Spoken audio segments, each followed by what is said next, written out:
Thank you very much, Dayush, and shalom to everybody from an unusually warm and sunny London. Let me cut to the chase by screen sharing straight away. As you will all know, my brief is quite an ambitious one to give you a kind of overview of the rich contribution of Jewish artists in the United Kingdom from officially the 19th century to the present day, as this slide makes clear. But I feel obliged to start a little bit earlier, so I will do so immediately.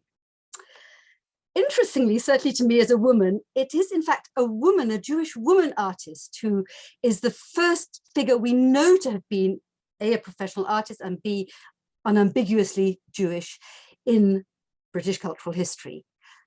As you can perhaps guess from the name, she was of Sephardi Jewish origin, hailing indeed from Portugal, and I haven't got time, many of you will know something of this historical background, but suffice it to say that it was her father who had come over to this country and actually became the official physician to no lesser individual than King Charles II of England. So she comes from a background that is not necessarily auspicious, but does sort of assimilate into this early period of art history, 1720, a rather delightful, as you can see, slightly naive, but delightful self-portrait. So an intriguing figure, but really an isolated one, somebody who we know relatively little about and who does really, she's the exception that proves the rule. There were really very, very few Jewish artists visibly active in the British art world prior to the late 18th and indeed the early 20th century, 19th century, as we will soon see. This, as you can see from the caption, is a much later image, but it relates to an episode in Anglo-Jewish history, which I think is essential to know something about. And forgive me if I'm talking to people who know as much as I do, or indeed more, about all this. But we need to just, in a very, very kind of condensed sort of way, be aware that while there was a Jewish presence in very early times in Roman Britain, for example, and certainly William the Conqueror, who invaded and indeed conquered, as the name suggests, this country in 1066, actively encouraged French Jews to come over and make their mark in this newly created sort of Anglo, French society. But to cut a very long and complicated story short, in 1290, as some of you may know, Edward the Confessor, Edward I, actually saw fit to banish the Jews from England. And it wasn't until 1656, the middle of the 17th century, that Oliver Cromwell, depicted here sitting down, as you can see, on his chair, negotiated for Jews, mostly indeed from Spain, Portugal, and also Amsterdam, of Sephardi background, to be readmitted to this country. And this print, as you can see here, reproduction, recalls that momentous episode in Anglo-Jewish history. And I think it's useful to just sort of place Catherine de Costa's position, for example, somebody who actually is establishing herself in British society not that long after the Jews were readmitted. And I will come back to Solomon Alexander Hart, who's a really interesting early character, a little bit later on. And you probably all know, again, Manasseh ben Israel was the Jew who pleaded, yes, to Cromwell, who again acted as kind of mediator in these complicated negotiations. The first artist in the 18th century who may have been Jewish, and I say this very pointedly, was somebody called Johann Zoffany. And as the name suggests, this is not somebody of Hispanic, indeed Sephardi origin, but somebody of Germanic background. Now, he's an important figure in British art history. He became well known as a painter of theatrical scenes, and he was one of the founding members of the Royal Academy of Arts, which was, and still is, very much the bastion of the art establishment in this country from the late 18th century onwards. Now, the interesting thing about him is that it's been speculated that he was of Jewish or partly Jewish background, but we can't be sure. And I think this is really significant. It will remain, I think, shrouded in mystery, because of course, not of course, but I think it's fairly clear that if you were somebody of Jewish background wanting to make your mark to enter the mainstream of British culture in the 18th century, you weren't exactly going to advertise your Jewish roots. We'll come back to the Royal Academy as well shortly.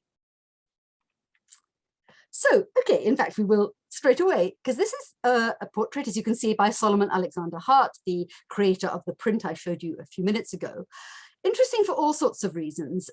First of all, it's a portrait of the first Jewish Lord Mayor of London, created in 1855, painted immediately after his honor was bestowed on him. A very stark reminder, I think, of how difficult it was, even in the mid-19th century, for Jews to retain their Jewish identity and indeed contribute fully to British public life. Now, Solomon Alexander Hart is fascinating. He was the first Jew to become, or to be elected, a member of the Royal Academy. I've already said Zoffany may or may not have been partly Jewish, but in the case of Alexander Hart, we know, yes, he was. 1840 was the year. And I can't resist just very briefly reading to you for a very short passage from his own autobiography called Reminiscences. He talks about how one of his fellow Royal Academicians introduced him to his children in the following way. He said, "This is Mr. Hart, whom we have just elected Academician. Mr. Hart is a Jew, and the Jews crucified our Savior. But he is a very good man for all that, and we shall see something more of him from now on." Isn't that incredible? And I can't help laughing, sort of in a dark kind of way when I read that, because it's so telling, isn't it, of the obstacles, the tremendous sort of obstacles that still face somebody of Jewish faith and background in their attempts to enter that cultural mainstream, the tremendously deep-seated, anti-Semitism or Christian anti-Semitism. I mean, I won't go into that, but clearly the prejudice is very, very much present. Now, you'll realize in a lecture like this, I rather frustratingly don't have time to talk about any single artist in much depth, but I want at least to give you a sense of the range of the key figures' work. So I think it's important to be aware that as well as being a portraitist, Alexander Hart was also the purveyor of often quite large, elaborate, lavish paintings of this kind, which I think you might agree with me, convey a rather kind of exotic view of the Jew as colorful, oriental, in a sort of, that cultural misnomer pertaining to the Middle East and that whole kind of aura of exoticism, which I think was designed quite clearly, in fact, I think we know that much, to appeal to a non-Jewish audience interested in, a kind of fascinated way in the otherness of the Jewish community, yes, as well as to his fellow Jews. So this is very typical of the kind of work which really made his name. Leaping ahead now, very much, as you can see, into the early 20th century, Solomon J. Solomon was the second Jew to be elected a Royal Academician. I wonder if you can perhaps guess from the date what I'm about to say, or at least more or less what I'm about to say. He was elected the second Jewish Royal Academician in 1906. You can do your sum, 66 years after Solomon Alexander Hart. Again, a reminder of how rare it was to be a successful Jewish painter in that earlier period. For the most part, as this image suggests, he painted images that really are not significantly different to those being created by his non-Jewish, i.e. Christian contemporaries. They show, as you can see here, a family completely at ease, or seemingly completely at ease, in its assimilated, status as being both Jewish, but also, more importantly, part of the British establishment. This artist, I think, is a very different character, but she was in fact Solomon J. Solomon's sister. She was a painter of real accomplishment. I think still research needs to be done about her. I'd love to do it myself. I haven't quite got round to it. Lily Delissa Joseph was her name. And as you can see from this really beautiful, rather Rembrandtesque self-portrait from 1910, she is presenting herself quite unashamedly, is she not, as a Jewish woman, lighting, with bearing the Shabbat candles. So a woman, a Jewish woman, not nearly as successful as her brother, I have to say, somebody who repays, I think, further scrutiny. And I'd also like to mention, apropos the question of gender, that she was also an ardent suffragette. And there is a rather wonderful anecdote, which may or may not be true, that she was actually given a one-woman show in London, and she couldn't actually, or she chose not to attend the opening, because at the time she had chained herself to the railings outside the Houses of Parliament to plead the cause of the suffragettes, the votes for women. Wonderful story.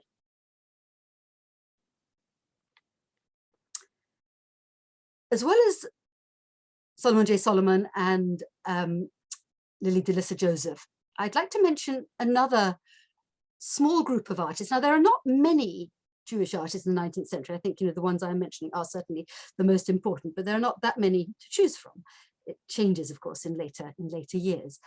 Simeon Solomon, I wonder if anybody has come across him, a really fascinating figure, and I haven't actually got slides by his two siblings, but I'd like to preface what I'm going to say about him by saying that he actually came from a family of German Jewish origin that had already settled in England in the 19th century. His brother was Abraham Solomon, who painted perfectly typical Victorian, sort of rather moralizing genre pictures, scenes of everyday life, often with a strong moral edge. He also became a Royal Academician in due course. And then there was also a sister. And again, I think this is really interesting, the position of women.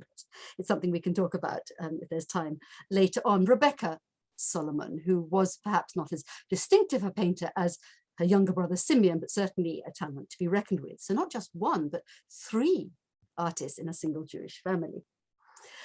I think most people would agree that Simeon is the most interesting, probably the most talented, the most idiosyncratic, although he did belong on the fringes of the Pre-Raphaelite group of the mid-19th century. As you can see here, there's a strong, and these are two very typical works. They don't show the whole range of his work, but he is strongly attracted by a sense of religious mysticism, whether it's indeed Catholic. There are actually images he painted of Christian ritual, but also, as you can see here, of Jewish ritual too, and Old Testament themes also, as you can see, coming to the fore here. He's also important, and I'm hesitating slightly, but I think it is relevant to mention that he was homosexual. So I think this idea of insiders, outsiders, people who do and don't belong simultaneously is exacerbated, A, if you're a woman, of course, and B, if you're gay, if you're homosexual, of course, another layer of otherness, which complicates the story quite considerably. So a fascinating character who's become something of a cult figure among certainly gay art historians in more recent years.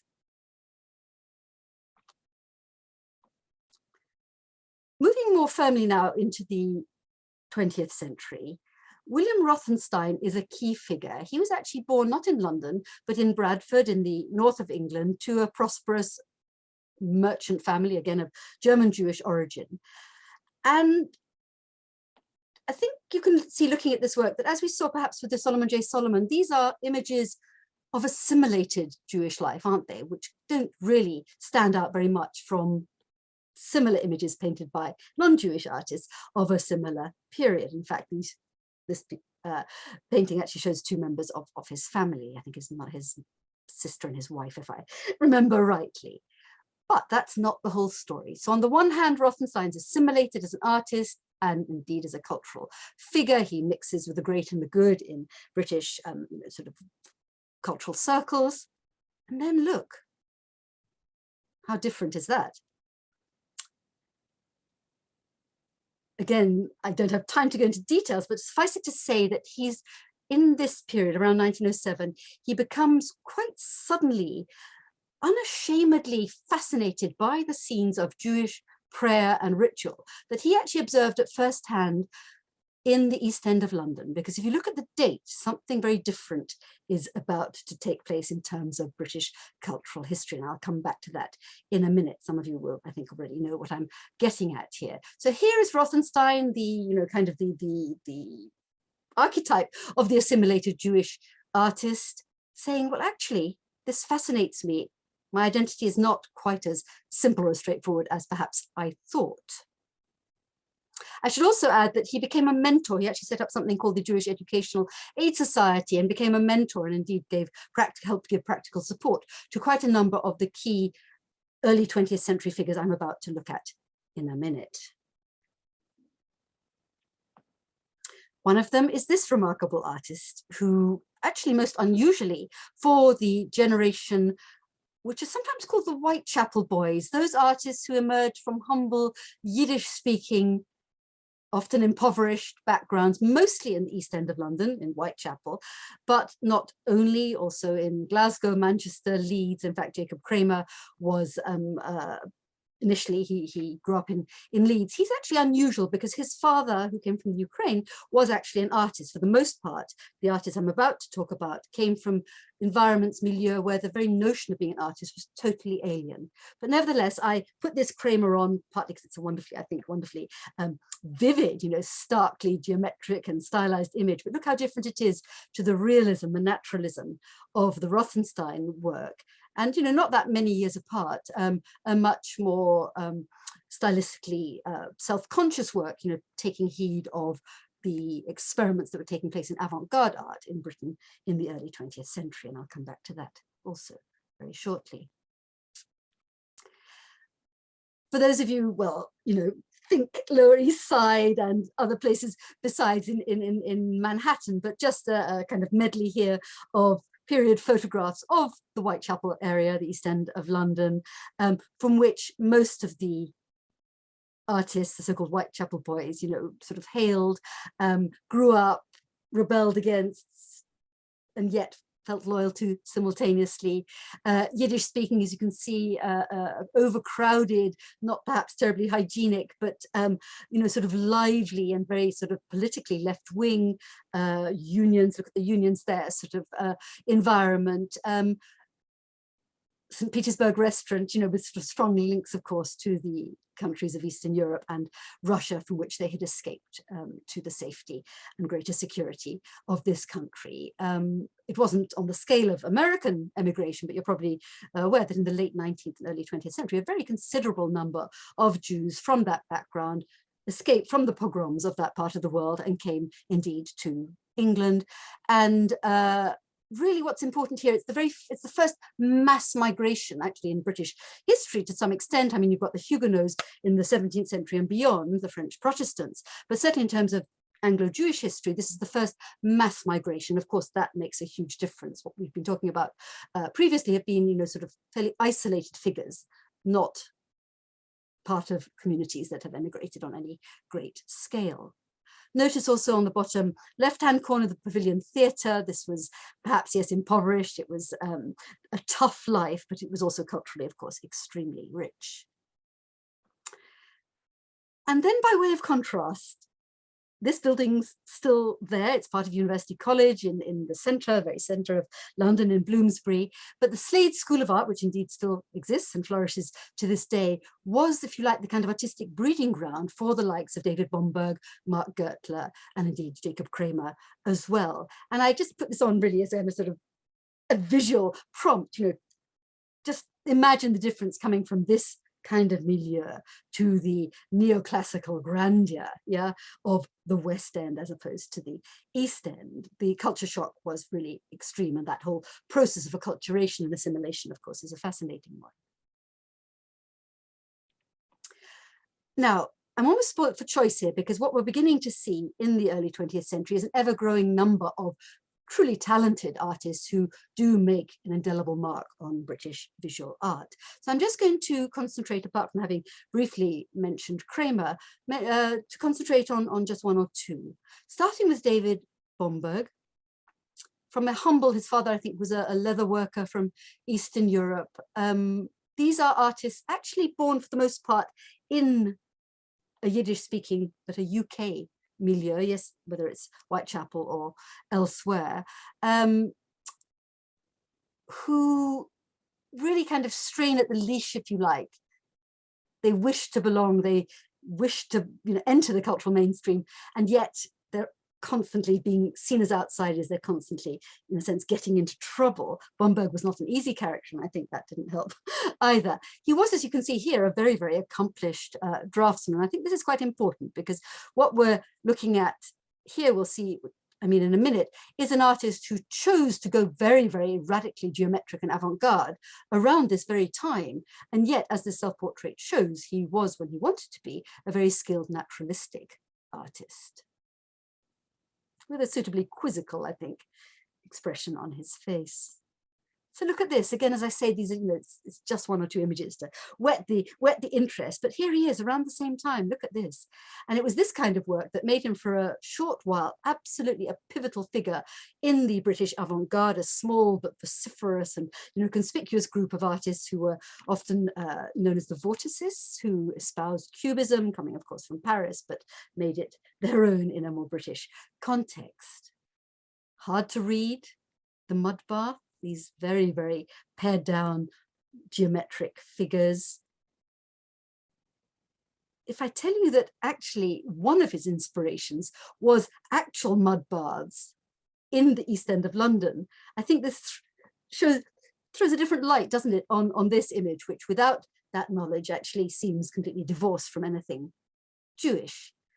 But I think when we know that, we can see that what he is trying to do is to kind of not recreate exactly, but to kind of evoke maybe something of the milieu he's leaving behind, but not quite abandoning, in a suitably contemporary style. And there are many other images, the vision of Ezekiel, for example, from the Old Testament, that bear this out.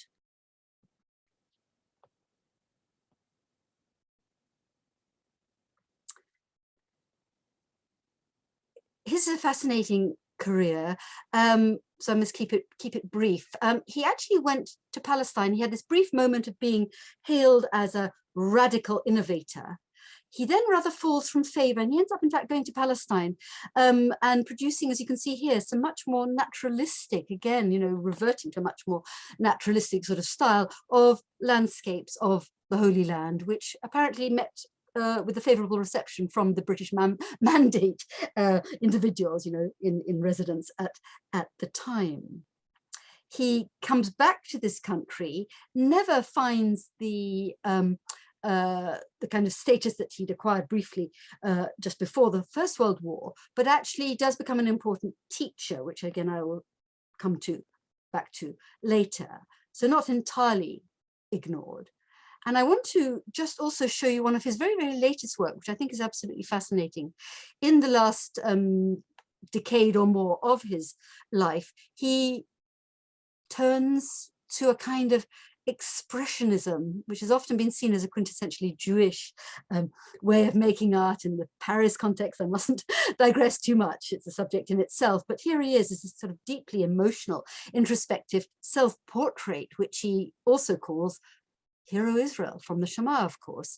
And there's also reference to El Greco, but the idea that, he is in his last few years, he is in a sense embracing his Jewishness, albeit in a, an unusual and idiosyncratic sort of way, I think is very significant.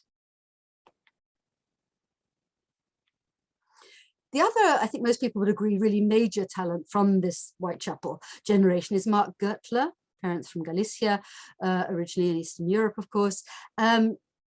Also perfectly capable of very skilled naturalistic imagery, both in drawing and painting.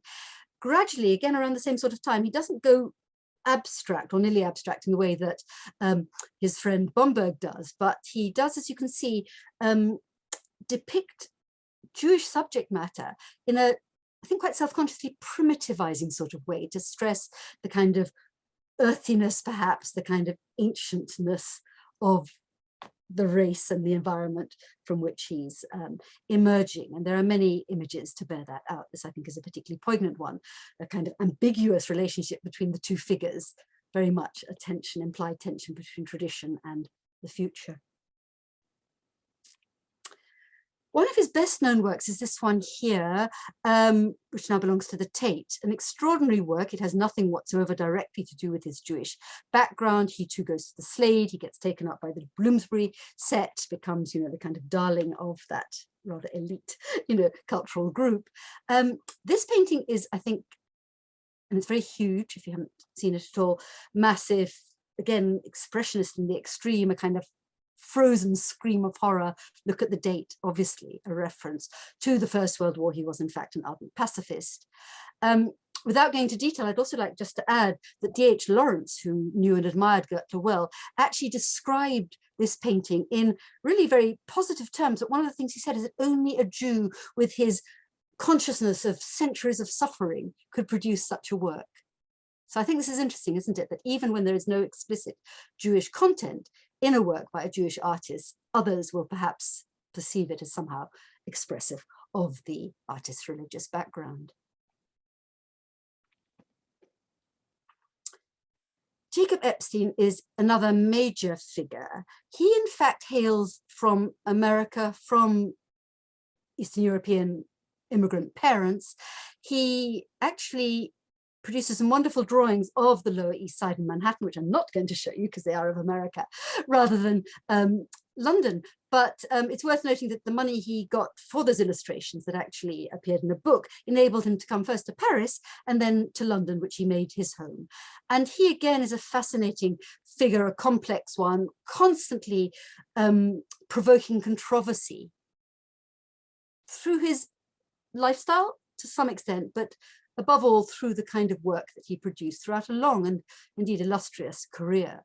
Most notably, and I just have to once more give you a little taster, The Risen Christ. This one's really interesting in my mind. I mean, look at what a certain Roman Catholic priest had to say about this really very dignified, hieratic, obviously influenced by Byzantine art, image of the risen Christ produced during the First World War. I won't read it out, but I think you can get some idea of the kind of vituperative, the sort of vitriol, and also the ridiculousness, this kind of sort of heaping of different kinds of other identities, yes, onto this particular work, the kind of crude conflation of different kinds of otherness in the eyes of this obviously deeply prejudiced and deeply anti-Semitic British Catholic priest of the day. And in fact, this isn't the only extreme comment he made on Epstein's work, but I'll reserve, I'll just show you this one for good measure. So I think again, a very, very stark reminder that even in this period, the Jewish artist never quite belonged. I'd also like to just show you the only slide I have without an image, but this is what Jacob Epstein himself said in his autobiography, Let There Be Sculpture, with that wonderful sort of Old Testament ring to the title, in 1940, in the middle of another war, of course, the Second World War, in relation to the risen Christ. It stands and accuses the world for its grossness, inhumanity, cruelness, and beastliness for the First World War. The Jew, the Galilean, condemns our wars and warns us that shalom, shalom must still be the watchword between man and man. And the fact, of course, that he's writing it before the Holocaust was, in progress, as it were, but nevertheless aware of what is happening in Europe, at this terrible time, I think is deeply significant. Let me just go back to the image itself to show you how very different a take it is, his own take on this work, to the one spouted by the priest in 1920.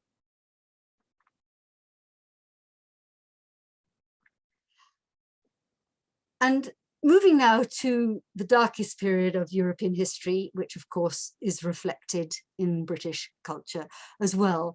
And relating to what I've just presented to you, in other words, Epstein presenting Jesus, yes, the Jew, the Galilean, as a figure for our times. And this is a fascinating subject. Again, it warrants a whole separate lecture, and it applies, Chagall is probably the best known example, but you also find it in British art. And here's an artist who was actually, I think he was actually born, but certainly working in Manchester in the north of England, born in this country of obviously Jewish background. And it is very explicit, is it not, in its identification during the Second World War, of Jesus as a suffering Jew on the cross, the kind of indictment, if you like, of the Christian church for the suffering of Jews in the present. And just very briefly, before I leave Jacob Epstein behind, another extraordinary work from the Second World War period, Jacob wrestling with the angel again, a major topos from the Old Testament. And look how kind of that sense of the primitive, the kind of raw physicality of his work was often allied by critical commentators as somehow part of his Jewishness, often in a non-complimentary sort of way, constantly kind of getting into trouble, if you like, for the explicit physicality of his work, often in relation to Old Testament themes and New Testament, as we've seen. So 30s into the Second World War, a reminder here that fascism was not an unknown quantity, even in this country in the 1930s. The famous or notorious Battle of Cable Street took place deliberately. Mosley and his British Union of Fascists deliberately chose to march through the East End, through the Whitechapel area of London, knowing that it was still a predominantly Jewish area. And the Jews, and indeed the Irish as well, fought back. And this was a landmark, you know, a moment of political kind of consciousness in the second half of the 1930s. So a reminder that, you know, there's political ferment, perhaps even, you know, in this country as well. References also, of course, as you can see on the left, to the Spanish Civil War as well, and the Republican cause.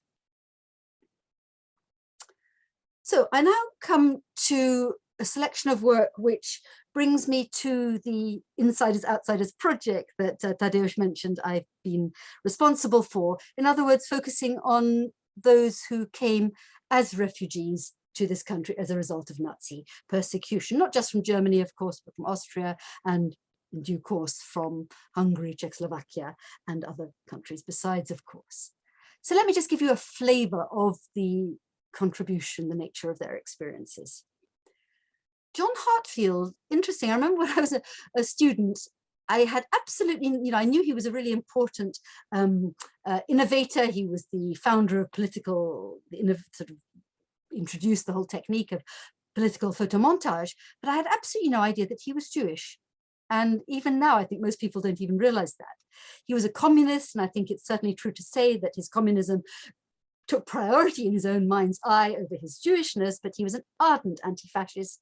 He had to leave Germany instantly. In 1933, he sought refuge in Prague, originally like many other artists, thinking it was safe. And then, of course, later it was not safe at all. And he ends up in this country. And here I show you just two examples of his brilliant photomontage technique that he puts to such, you know, pointed political use in a British context. I mustn't go on too much, but it's worth mentioning Picture Post, a really important pioneering photo journal, sort of photo magazine, founded by a Hungarian Jewish refugee to this country. Stefan Laurent had a circulation of millions.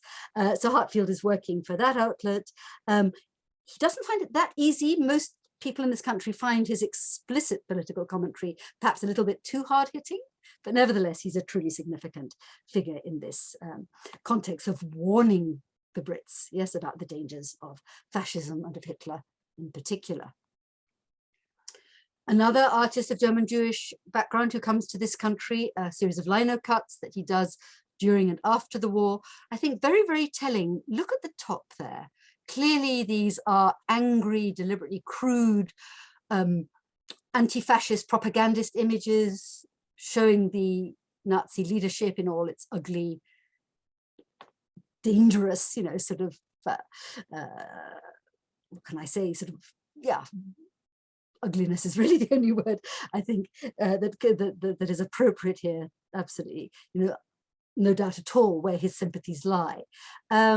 Like Hartfield, like many other of the artists who came here, of course, they wanted to do their bit for the British war effort to fight against fascism as refugees to this country. And they weren't, for the most part, given that much chance to do so, which was a source of huge frustration to many of them.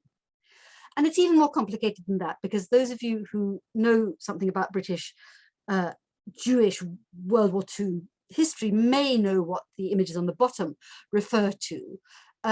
It's something that I've become very interested in of late. In 1940, at the end of the so-called phony war, when England was in, you know, real sort of, there was a real threat of invasion by the Germans, Churchill and the British government saw fit to collar the lot, as he so eloquently put it, to actually put behind barbed wire all so-called enemy aliens, including, and in fact most of them were mostly Jewish refugees from Nazism. I mean, it's a murky episode, and one that I think until fairly recently has not been looked at in enough detail, or, you know, with enough kind of honesty. It needs deeper scrutiny.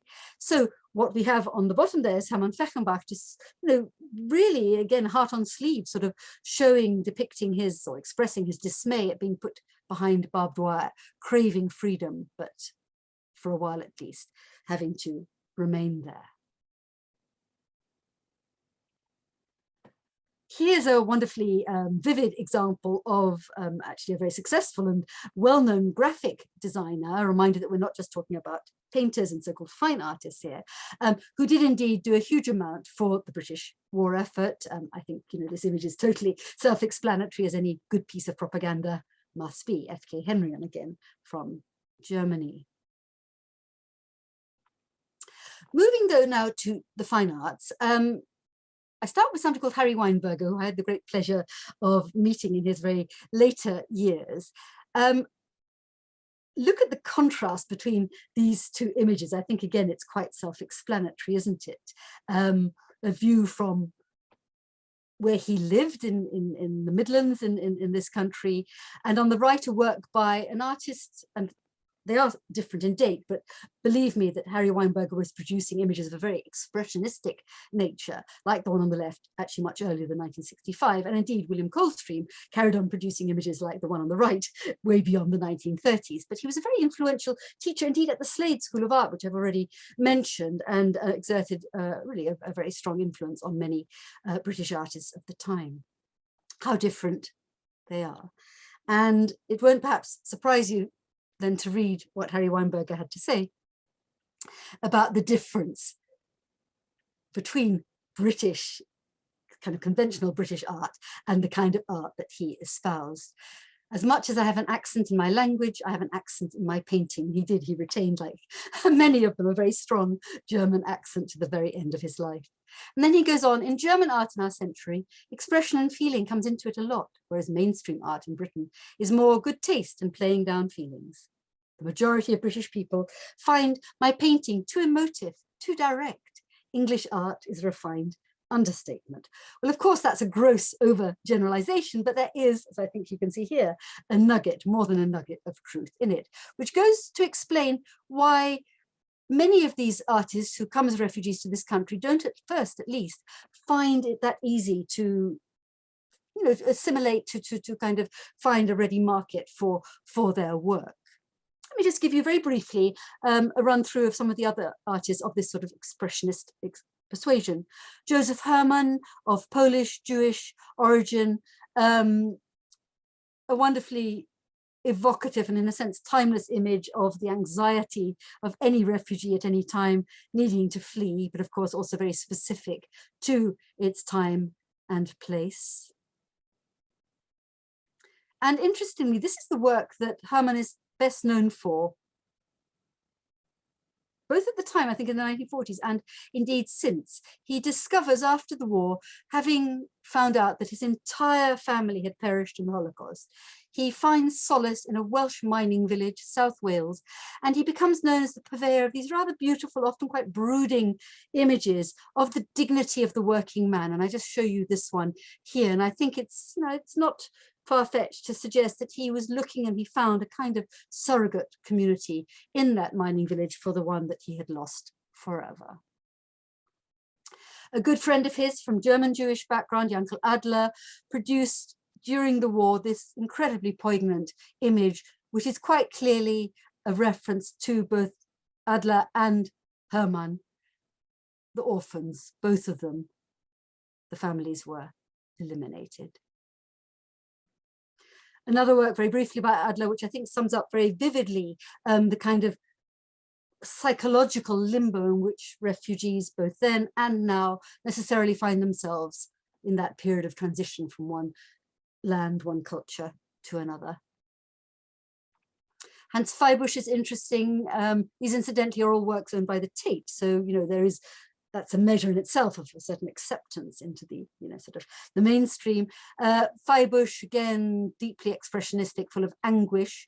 Worth mentioning just in passing, again, a subject in itself, that Feibusch actually started working for the Christian Church, for the Church of England, ended up producing more murals for the Church of England than any other artist in its history, which is really quite extraordinary and paradoxical.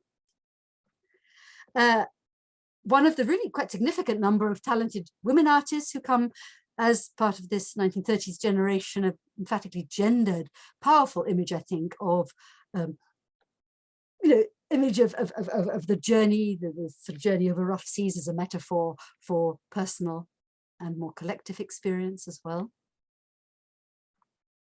Good friend of Marie-Louise was Milan Kosman. I had the pleasure of knowing both of them. Milan only died actually a few years ago, wonderful draftswoman. I put this one in particular as a reminder of the fact that, you know, we're not just talking about the visual arts in terms of contribution.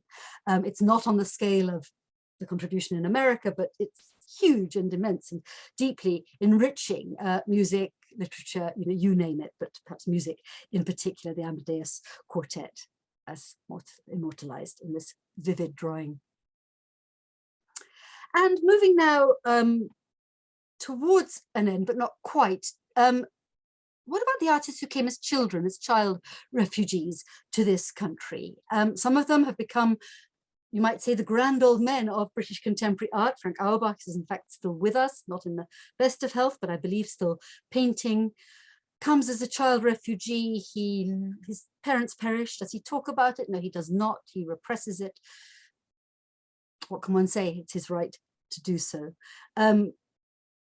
People have speculated that his preoccupation with building sites in his immediate post-war work is a oblique, you know, kind of commentary on the need to rebuild a life in every possible sense.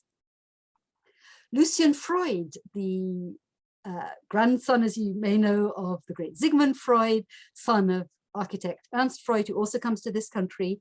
One of his very early works, again, a fascinating and complex and difficult man and artist. It may interest you to know that this tightly painted and emotionally taut image is in fact of his first wife, Kitty Garman, who happened to be the daughter of Jacob Epstein. And then somebody else who is much less well known than she deserves to be, Eva Frankfurter. One of, just very briefly, one of her very, very moving images, called indeed Stateless Person, from the 1950s, and a portrait of the young woman from the same sort of time. She studied alongside Auerbach at St. Martin's School of Art and did actually make something of a small mark, but only a small mark. In recent years, she's been rediscovered as a major talent. Tragically, she took her own life in her late 20s. It's a truly tragic story. I bring her in also because she chose to live not in northwest London, where many of the emigres, the refugees, had settled, particularly in the Hampstead area, but also, yes, she moved eastwards. She went to the East End, and she produces in the 1950s a whole body of really empathetic, and I think you can see deeply sympathetic images of the so-called Windrush generation, the individuals of Afro-Caribbean origin, who of course are the next big wave of immigrants to this country. And I think the link between those two experiences is very important to make and be aware of. Another child refugee, Gustav Metzger, notorious in the 60s as the founder of something called autodestructive art, nothing explicitly to do with Jewishness, although you might again argue that his urge to destroy as part of the act of creation has something to do with the fact that, again, he too lost his parents. He lost everything from his childhood. And look at him, isn't that interesting? In 1995, perhaps not insignificantly, the 50th anniversary of the end of the Second World War, he, for the first time ever, produces a body of work which very explicitly and in interesting, you know, stylistic and aesthetic ways refers back to the traumas of the Holocaust. Time had to elapse to enable him, I think, to do that. Kitaj, and I'm running out of time, I mustn't go on too much longer. Kitaj is another fascinating figure, the author of something called the Diasporist Manifesto that he wrote around this time in the 1980s, which makes for very fascinating reading, where he talks about the Jew very much as insider-outsider, representing, if you like, the quintessential modern, you know, human condition. Here's one of his typically elusive works from that period, The Jewish Rider, a reference to Rembrandt's The Polish Rider. It's a portrait of a Jewish philosopher and friend of his. Notice, though, the train carriage, the figure, I don't know if you can see my cursor, the rather sinister guard figure brandishing a whip. The Holocaust reference is clearly there. And here is Kitaj in this same period, producing a whole series of works, which he calls quite explicitly Passion, 1940 to 45, where, as you can see on the right, perhaps too explicitly here, he makes a reference to the Holocaust as a Jewish passion, the links between the suffering of Christ on the cross and the chimneys of the Holocaust, necessarily controversial. And by way of conclusion, I'd just like to introduce you ever so briefly to, if you like, the next generation. And of course, you know, by the 1980s, there are an increasing number of artists who do come from Jewish backgrounds, but who make very little of it. It is no longer necessary, unless you choose to, yeah, to refer to your Jewishness in your art. And yet, there are not that many in the 1980s doing it, but there are a few. And increasingly, as we'll see in the 1990s, there are many young artists, so-called second generation artists, descendants of refugees from Nazi persecution, who in a sense wear their Jewishness on their sleeve in very interesting sorts of ways. So here's Arden Holter. Some of you may indeed even know him personally or know of him. He divides his time. In fact, he's based in Israel, although his father actually ended up in this country. Roman Holter, also an artist, one of the first artists to allude, yes, to his family's troubled and traumatic history. Julie Held, and now I'm coming, these are all artists that I've got the pleasure of knowing quite well on a personal level. Julie Held is second generation, both her parents were German Jews who came to this country.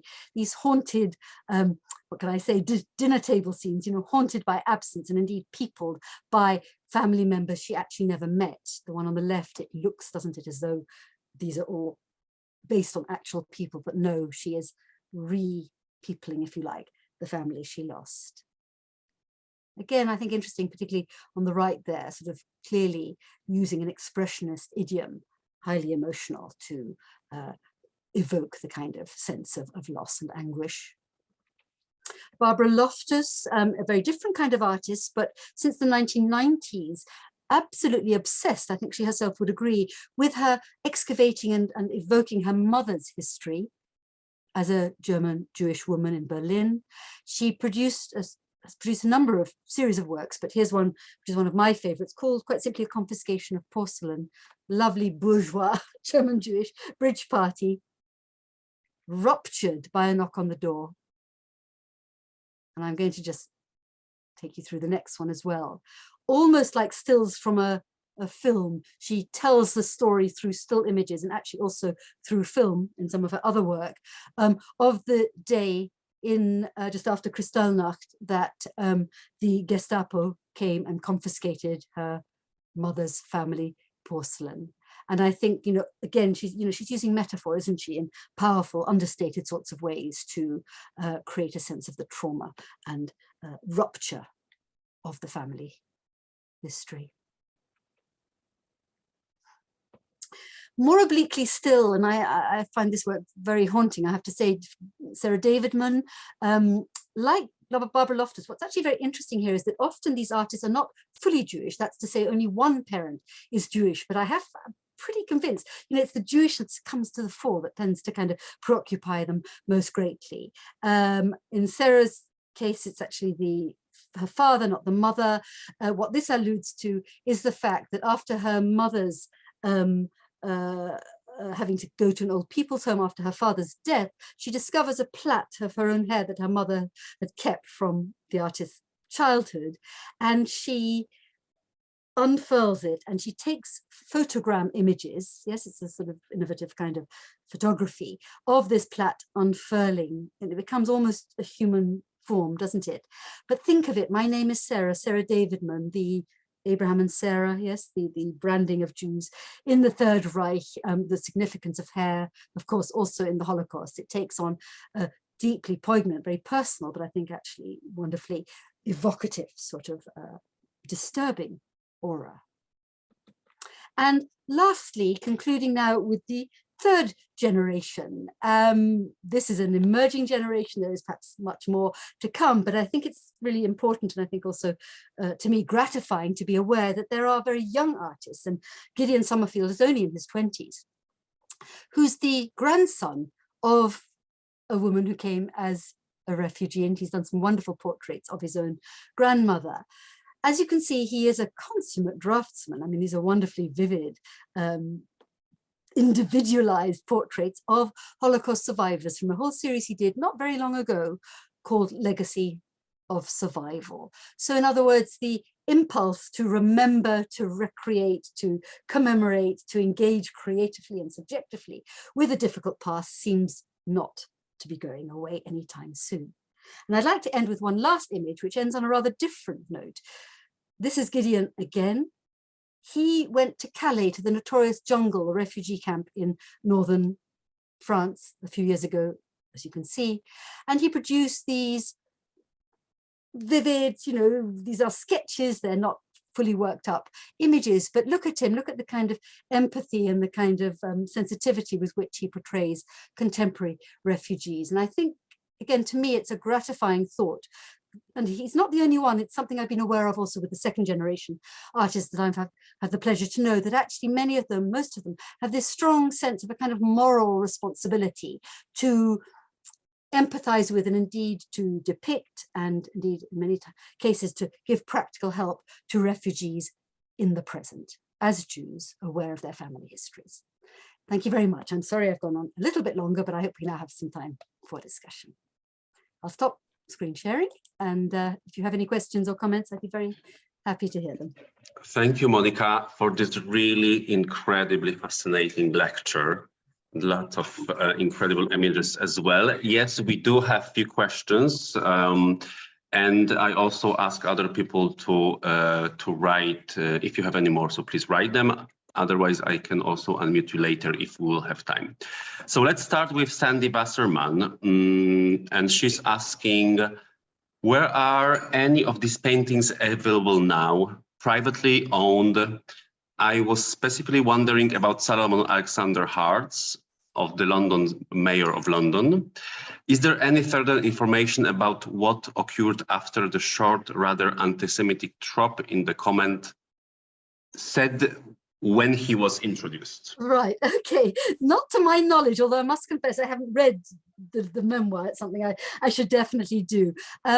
He actually did become, he was a significant figure, so clearly, his Jewishness notwithstanding, there were those who were able to accept him as a significant figure, although I do think the fact that he was best known for these rather exoticizing images of Jewish synagogue ritual is significant. Yes, so that's that sense of acceptance, and yet also acceptance of him coming from a very different kind of milieu. So an interesting character for sure.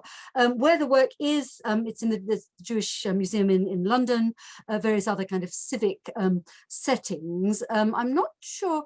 I could certainly find out if you're particularly interested in him. I could probably find out more and send you information via Tadeusz if you would like. Thank you. Actually, Sandy also asked a second question, and she relates to Battle of Cable Street. Is the history part of a current British child's education today? That's a very good question. Yes and no. I think, and this actually relates back to what I was saying about the whole internment episode, that most kids, never mind kids, most adults don't actually know that the British government interned refugees in 1940. So I think, there is a kind of rosy tinted, we've got various Kindertransport memorials and some of the stations, Liverpool Street Station, for example, in East London, which, sort of paint a picture of England as the kind of welcoming environment that did good. And yes, England took in 10,000 Jewish kids, wonderful, yes, and yet but. So I think that whole history of British fascism and the political struggles of the 1930s, and also indeed the history of internment are still subjects that actually ought to be discussed and aired more in British education. I agree, yeah. And there are always more subjects to discuss in the educational system in every country, I guess. Indeed. Okay, a short question from Benjamin. Was William Coldstream anything to do with the Coldstream Guards? Not to my knowledge. I'm not quite sure whether the Coldstream Guards go back. Maybe it was the same family. I don't think so. But Coldstream certainly very much, establishment figure in the way that indeed the Coldstream Guards are. But I don't think there's any direct connection. Okay, thank you. Sandra is asking, was there any research into the participation of Jewish artists in major exhibition and art societies like the Society of Painters, Gravers and Sculpture in the early of the 20th century? Yes, to some extent, the London group, which was a little bit less establishment, it was sort of fairly middle of the road, but nevertheless it offered a kind of alternative to the Royal Academy for sure, and to the society she's just referred to. So there were quite a few of the Jewish figures, you know, they found a more ready sort of home in that slightly left of centre, if you like, cultural group. Yeah. And indeed, you know, in due course, quite a few Jews did become Royal Academicians. There are more and more of them in the 20th century. Okay, thank you. And actually another one from Sandy, which also asked before. Many of these artists and paintings you shared were created after Israel's statehood. Did any of these British Jewish artists create any works about refugees arriving in Israel? Interesting question. Not to my knowledge, I think is the answer. No, nobody comes to mind. I mean, I may be glaringly kind of omitting somebody. I don't think so, not that I've come across, that's all I can really say. I mean, certainly, you know, the establishment of Israel and the British, you know, sort of involvement in that political episode, you know, complicates the position of Jews in England still further. So but that's not so much in the field of the visual arts, yeah. Lovely, thank you. Okay, we have no more written questions, but I see some hands being raised. So we will soon unmute Nan Matchinger, and I also encourage you to, we have, I think, time for another 2-3 questions. So if anyone wants, please raise your hand. And now I unmute Nan. Nan, you can, yeah. Thank you. By the way, the chat is disabled. I had questions I wanted to write, but for me, the chat is disabled. Really? Oh, I'm sorry. Maybe you are not a panelist, but never mind though. Please ask. That's fine. I'm here. Thank you so much for the presentation. We're just wondering if the artists were, how aware they were of each other and how much time or if they spent any time together to talk about what they're doing or what their thoughts were. And my second part of the question is it possible to put contact information for Monica in the chat? Sure, or you can write to me via Tadeusz if that's easier, then he can forward me the email. I'll be very happy to respond. No, your first question is an important one, which I didn't really have time to go into. I think the first time, and it's very much relates to what I was saying about the late 19th, early 20th century, you know, sort of wave of immigration on a much larger scale than ever before, that you get a sense of kind of shared identity exploration, if I can put it that way, is indeed in the early 20th century among the so-called Whitechapel boys, the likes of Gertler and Bomberg, Isaac Rosenberg, who's better known as a poet, who's also a visual artist, Bernard Meninsky, Jacob Kramer, and so forth, who come from a kind of a shared sort of background. And one thing I didn't have time to mention is that in the Whitechapel area is still to this day, there's a plaque on the wall there which commemorates the fact that it was, certainly the building is still there, it was actually the public library of Whitechapel, and it was often called the University of the Ghetto. And we know that the young Jewish, you know, emerging artists and writers of the day used it as a kind of, you know, a way out of the closeness of the ghetto, you know, the Jewish ghetto that was Whitechapel, to begin to explore wider, you know, sort of Western culture. And they were ardent, you know, conversations, discussions, debates about the way in which they might build on their experiences to create something new and different in, you know, in that Whitechapel environment, which I think continued to some extent in the Slade, although less so, because of course there they were intent on assimilating as much as possible. So that's really the first sort of group identity one might point out. And then the next period really is indeed in the late 1930s, when you get the so-called Hitler emigres coming to this country, and you get self-help organizations. For example, there's something called the Free German League of Culture, which organized all sorts of exhibitions and debates and concerts and so on, partly to show a British public that these were the good Germans, if you like, yes, who wanted to help the Allies win the war, but also to present the good German culture as well, yes, a sort of a healthy German culture. And there were certainly many, many debates and a sort of sense of collective identity nurtured in that period. And then again, to some extent, in the 1970s and 80s with Kitaj, who I didn't have time to talk about very much, but he was very much the linchpin figure for suggesting that there was such a thing as the School of London. And although he doesn't talk about it as a Jewish school of London, it can't at all be, and he indeed said it wasn't at all accidental, that all its main members, and he included Lucian Freud, Frank Auerbach, Leon Kossoff, who I didn't mention, but who was actually born in the East End of London from immigrant parents. Incidentally, there are links, again, going back to another question. Auerbach and Kossoff were taught by David Bomberg in the late 40s and 50s, yes, when he was teaching in London, yeah, so there's a kind of link between his expressionism and the expressionism of Auerbach and Kossoff. But what Kitaj posits is this idea that this is not a British school, or indeed even an English school, but this is a school of London, where London becomes a kind of cosmopolitan center of real innovation. And that term has stuck. And I think really, you know, that cluster of artists are widely regarded as some of the really major figures of British, you know, sort of later 20th century and indeed early 21st century art. So I think, you know, those are perhaps the key moments, if you like, in terms of group identities. Sorry, it's a rather long answer. Thank you very much. Okay, so last two questions. Now I will unmute Orna McNamara. Orna, please raise your question. Have you heard of Fritz Wagner, who was more of a commercial artist and came with the Austrian Kindertransport? Do you know, it's interesting. I'm glad you've mentioned it. I know the name, but I can't say I know any more than that. What I find quite extraordinary is that although I don't want to be immodest, you know, I probably know more about the artists who came to this country than most people in this country do. More and more names, you know, in the wake of my Insiders Outsiders project, and incidentally, it is ongoing. There is perhaps actually we can put, I don't know, Tadeusz, whether you could do that, put the link to the festival website in the chat for people to access. But yes, since, you know, more and more people are alerting me to artists I don't know much about, the descendants of artists, people have done research. So thank you very much. No, I don't know much about him, although I have come across his name. Monica, thank you very much. It was really...